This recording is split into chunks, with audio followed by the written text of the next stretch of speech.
Avec Serge Aurier titulaire dans le couloir droit, hein, Laurent Blanc qui compte sur l'euphorie de l'éléphant champion d'Afrique des Nations pour mettre un petit peu de peps et apporter ses débordements comme à l'image de ce qu'il fait maintenant. Avec ce bon centre peut-être pour Serge Aurier. Zlatan, le premier ballon et le premier but pour Zlatan Ibrahimovic. Le centre est parfait de la part de Serge Aurier et ce pied tendu à l'horizontale pour Zlatan Ibrahimovic au premier poteau, but de la semaine, un but kung-fu.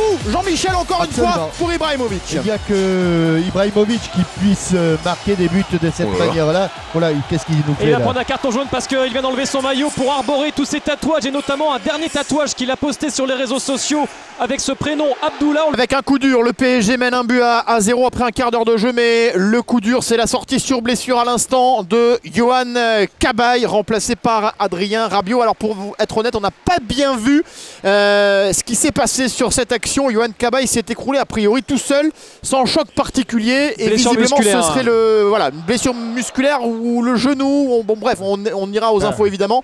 Rien de bien rassurant. Non, absolument pas. Et les yeux brillants évidemment de Yohan Cabaye qui avait sans doute en tête cette échéance face à Chelsea. Lucas avec la Lavezzi dans sa phase de réparation, la frappe et le but. Et le voilà, le but d'Ezequiel Lavezzi qui se rattrape de son petit raté juste avant, dont on parlait avec Captain Larquet, le déboulé fantastique juste avant de Lucas Plamax qui a fait parler sa technique et sa conduite de balle en décalant côté gauche. Ezequiel Lavezzi, la frappe de l'Argentin du pied gauche est parfait pour venir battre Rémi Vercoutre, la frappe croisée et nickel, 2-0 désormais pour le PSG. Et Jérôme, le changement parisien visiblement est pour maintenant, en tout cas Laurent Blanc l'a demandé. Et oui effectivement, parce que les Parisiens ont le bénéfice du coup franc, du coup on en profite pour faire le changement et on sort Matuidi et on fait entrer Grégory Van Der Wiel. On va voir comment on s'organise. Matuidi qui a l'air un petit peu surpris parce que là pour l'instant il a toujours pas compris. Voilà, ça y est, il a compris. Blaise Matuidi en défense centrale. Oula, oh aïe aïe Serge Aurier. Aïe Serge Aurier qui s'est écroulé après cette passe ratée.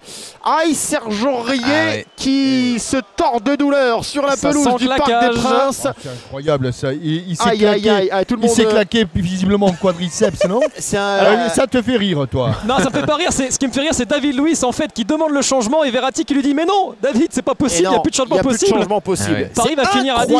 Incroyable que sur cette rencontre-là, on rappelle 3 jours avant Chelsea, s'accumule autant de blessures, autant de pépins physiques et 10 minutes encore à jouer dans le temps réglementaire. 2-0 pour le PSG et Lucas qui est sorti du terrain. Le PSG joue à 9, ce qui est assez incroyable. Il n'y a pas de carton rouge si vous nous rejoignez sur RMC. C'est une avalanche de blessures catastrophique à 3 jours de Chelsea pour le PSG.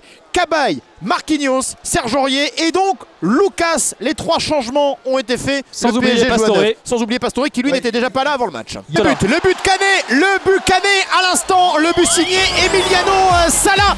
C'est Zlatan Ibrahimovic qui là pour le coup n'a pas défendu. Il s'attendait à je sais pas, peut-être un sifflet de monsieur l'arbitre ou en tout cas une intervention de l'un de ses coéquipiers et derrière Sala a pu récupérer le ballon et tromper sans problème Salvatore Sirigu. Et on est à 50 cm de la ligne des 16,50 m pour ce coup franc de Caen. Salvatore Sirigu qui place avec beaucoup d'attention le mur parisien. Ils sont quasiment tous dans le mur, les Parisiens, pour tenter de contrer ce coup franc de... c'était finalement c'est but.